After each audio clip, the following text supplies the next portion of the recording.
Welcome, movie fans, to another podcast episode of Bent Cinema with Nathan Box. Our special movie correspondent on Left of Straight Podcasts shares his thoughts and movie reviews, actor profiles, and best of or worst of lists for all things cinema. Nathan knows his stuff, so grab some popcorn and get ready to go to the movies, right here on Bent Cinema. Well, hello everyone. Welcome back to another episode of Bent Cinema with our very special correspondent, Mr. Nathan Box is here. Film man extraordinaire. Nathan, how you doing, buddy? Pretty good. How are you, Scott?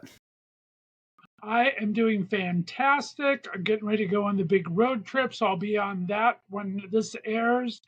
How's everything in beautiful downtown Washington, Seattle? Yeah. Seattle's beautiful. She's showing off. I think 76 is the high today. I see that the rest of the country is burning alive, so feels good to have. There nice, you go. mild, It's been a little temperatures. warm. I had a little practice in Ohio, 93 to 98 the last week and a half. So, but we have the humidity heat, which I don't have in Palm Springs.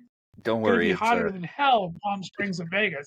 But the 98 and about a 68% humidity was not fun. I did not like that at all. You know, down there in the desert, they like to say that it's a dry heat, but good Lord, Exactly. It's still really incredibly hot.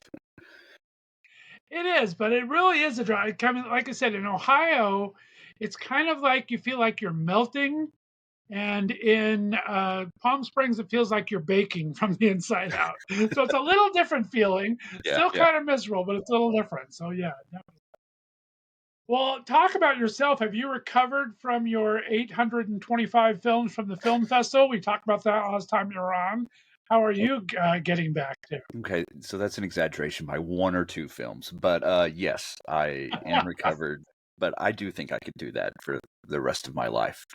I think that may be my retirement plan, is just to bounce around to film festivals. There you go. Well, I'm kind of excited for this week's movie reviewing because it's one that I wasn't sure you would go after. We have Inside Out 2 out in theaters. I have to be honest, I didn't see Inside Out 1. I know what it's about and everything, and it's supposed to be really good. Some of the characters, man, I love some of the voice actors in it, but talk to me about Inside Out 2. What melted that cold gray heart of yours, Nathan Box? Well, it's a couple things. It's a Pixar film, and I think you've got to go see a Pixar film whenever one comes out. I just think they do heartfelt storytelling really, really well. I don't subscribe to the fact that they're on a bad run of films here. Lots of people, lots of critics feel that way. I mean, there have definitely been films that I liked more than others. I wasn't a big fan of Turning Red. Encanto, which I think is a Disney film, wasn't my favorite thing in the world, but Luca and a couple other films I just think are really, really well done. By my own admission here, Scott, I hadn't seen Inside Out. The first film, I just saw it the first time a couple weeks ago. So, it'd been out for a while, and it was, Right. A random movie night at home, and my other half threw it on, and I was just sort of blown away by how smartly it sort of delved into this world of a child's emotions and sort of their emotional development, and just sort of watching those characters. I mean, many of the voice actors that we know, but it was just so well done and got me so intrigued when I heard that there was a sequel coming out. So I took a chance. I did something that I don't normally do, which is go see an animated movie in theaters. I have some weird reasons about that. One of them, I go to the movies by myself a lot, and I think it's weird when a 40-year-old guy's in there with a bunch of kids. It just looks a little creepy. Right. Yeah, so I sit on the complete other side of the theater, away from the family. As long as you go to the Saturday matinee, then you're okay. If you go to a late night, you're a little better off. But the entire cast is back for this film. Amy Poehler plays Joy. Tony Hale plays Fear. Louis Black is hilarious again as Anger. Phyllis Smith from Office fame plays Sadness. But instead of sort of focusing on the emotions of a child, now we're getting a young girl who is beginning to go through puberty. And this introduces a whole new world of emotions for her to deal with. So, sort of, the thesis is that in her head, there's like a central command for all of her emotions, her memories, her core of who she is. But, joy and sadness, anger, disgust, and fear are all there. But we get this new emotion that really leads much of the story, and that's the anxiety of being a teenager, and an anxiety that I should say that never really ends. It will follow you around for the rest of your life. But anxiety is brilliantly voiced by Maya Hawke. Envy is a new emotion. So is ennui, which is sort of, boredom, couldn't care less, a very teenage emotion. And then embarrassment. And all of these new emotions sort of battle with the old emotions to see who is really going to, shape the future of this kid. And it all sort of takes place over a weekend while she's at hockey camp. She goes with two older friends, and she has an opportunity to maybe make the team, but that means, really getting the attention of some older girls and falling into their favor. And so over this weekend, we get to see these emotions really try to battle for the future of who she will be. And I just thought it was just as brilliant as the first one. Thought it was a great continuation of the story, and I have no idea if there's any thoughts about creating a third one of these, but I kind of want to see where this character goes. What does graduating high school and beginning college look like for her? What does sort of becoming an adult look like for her? So I'm sort of enthralled with the story. It felt very Pixar-ish. There are a bunch of adult jokes that are buried in there for the moms and dads in the theaters, or those of us who are creepily going by ourselves. There are also, there's plenty of stuff for kids to fall in love with. I can see kids, very little kids watching this movie and then becoming teenagers and having a very different reaction to it. So all around a fantastic film. I can give it 4 out of 5 stars. For those of us who've sort of been waiting for, quote unquote, for Pixar to come back, I think this is their reintroduction, and audiences seem to be responding to it. For the last couple of weeks, it's been the number one movie at the box office. So, and I imagine it will be this weekend as well. That's pretty impressive. 4 out of 5. I mean, like I said, I almost saw the first one because I'm a huge Louis Black fan. I've seen a couple of his concerts, and I love his political concerts. I guess, stand-up routines, I guess, whatever you want to call them. Saw him on stage, but I almost saw it just for that. And then I heard that it was so well written. I did hear that. I heard that it was something that a younger person can understand, but it's something you can look back on as older and really identify with these emotions, right? Right, and I think Pixar movies shine really well when they do something very clever.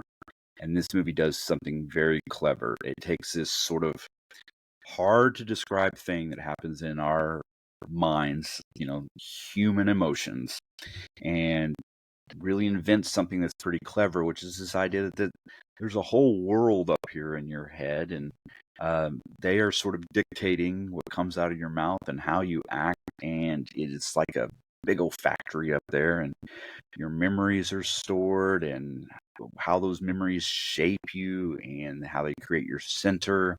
It's just so well done. And then they do that thing that Pixar does, which is sort of meld heart and humor together in a really beautiful way. And I was sort of blown away by it. I think, it's early. This is probably a front runner for the best animated picture at the Oscars later at the beginning of the year.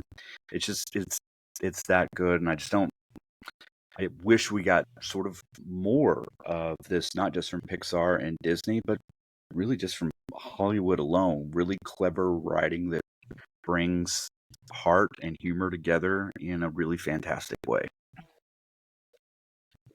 Yeah, I interviewed someone that works at Pixar. She did a couple of short films, and I don't know if it's the story behind this. The rumor was, and I didn't ask her to confirm this yet, but Pixar. One of the cool things about working for Pixar is they have a little brain trust thing where you can actually borrow people from different departments at Pixar and create your own stories. That's how she ended up creating her own short films.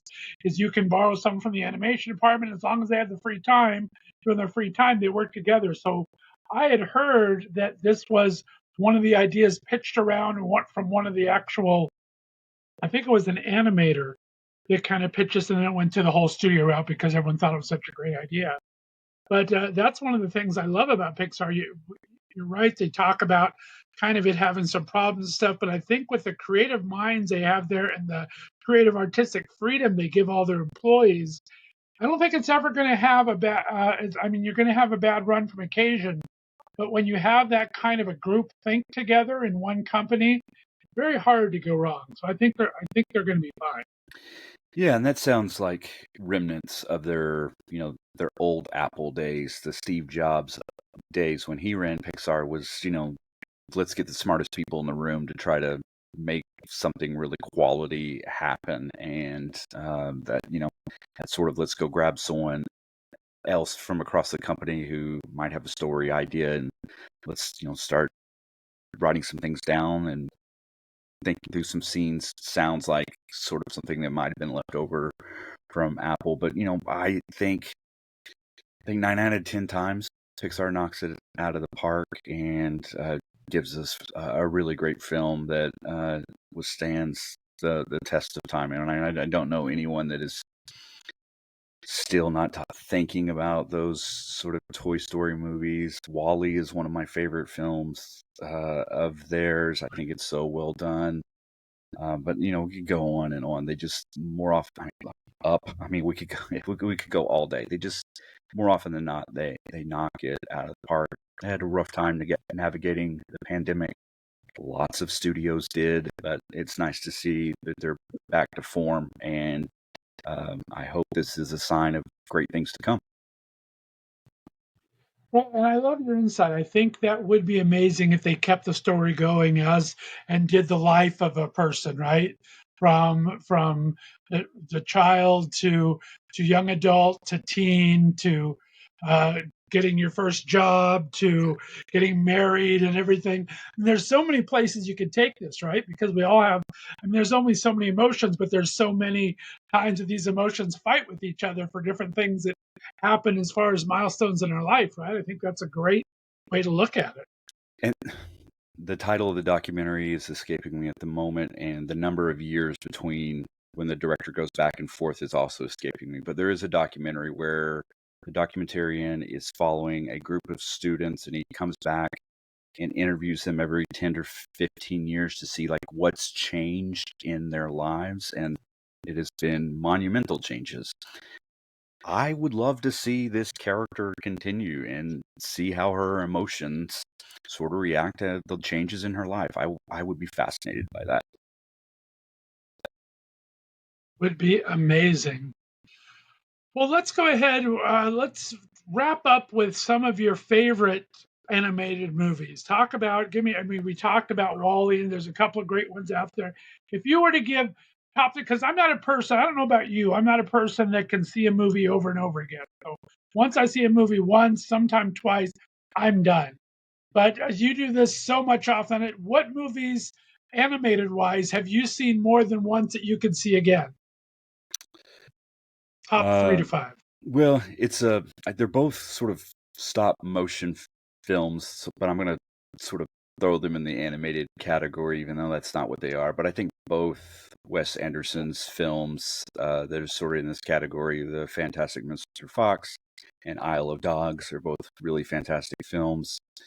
I mentioned Wall-E, I mentioned Up, I think are really great. Sort of bouncing into the world of Disney. I mean, so many of those movies that I watched as a child left a indelible mark on me. I will never hunt because of the movie Bambi. I have no desire because I'm not going to kill Bambi's mom. It's not going to happen. Right? But The Jungle Book and the original Lion King was just a fantastic movie that I will never forget.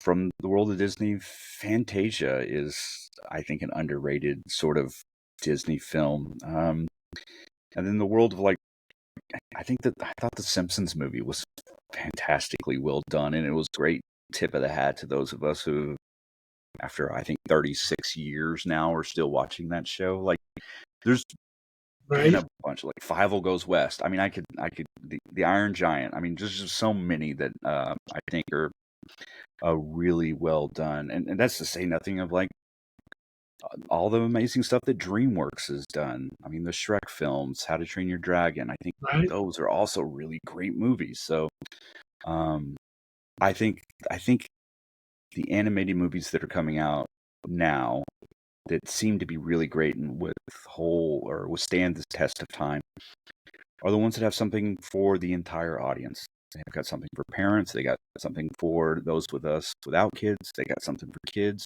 of all ages. And I think Right. if they can tell a story that sort of has this arc that appeals to all generations, they seem to do really well.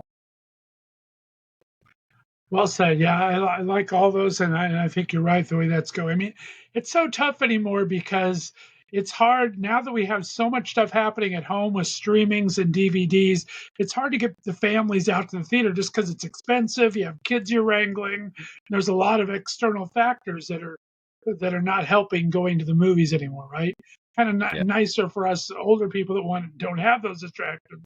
But for a family, it's very hard. You really have to find a good movie, but there's nothing like seeing that on screen, right? The size and the scope matters, I think. And I think I hate to see a lot of kids missing out on that because parents don't want to go out, they want to stay home and do the streaming. So I think it's that double-edged sword of that. Yeah, and I think I saw some stat that the average American family goes to the movies maybe 2 or 3 times a year. So that means they're being very selective about where they're spending their dollars. But, there was something to be said of being in a pretty full theater and this communal experience of kids and adults of all ages laughing together and going through this experience together. I will advocate for the community experience of watching a movie for the rest of my days, as long as there's a theater to go to, because there's just nothing that compares to being in a place where you are expected to be quiet. You're asked to get off your phone. You're asked to put all your distractions away and just focus on the story in front of you. There's no one doing that at home. You're on your phone. You're half paying attention to the story, and I think you're missing out on things that could have a huge impact if you allow it to happen. Well said. Well, Nathan Box, 4 out of 5 stars. I am impressed. I'm so excited that I'm glad it wasn't raining and you didn't have to go in a raincoat on a Saturday matinee for a kid show. Yeah. I would have been getting the bail money out over there. But that's okay. I think you did a great job on this review. Thanks for sharing your thoughts. As always, remind everyone where they can find your amazing site where you have so much great thing. We always talk about your photography and your reviews and everything. Let everyone know your website and social media handle. Yeah, my website is natetheworld.com, and I'm at natetheworld at whatever social media channel you're on. I'm probably there, but yeah, at natetheworld. There you go. Well, guys, we're lucky enough to have Nathan Box here for Bent Cinema twice a month here on Left is Straight Podcast. Be sure to tune in. Be sure to tell your friends and go visit Nathan on his site. We will see you next time.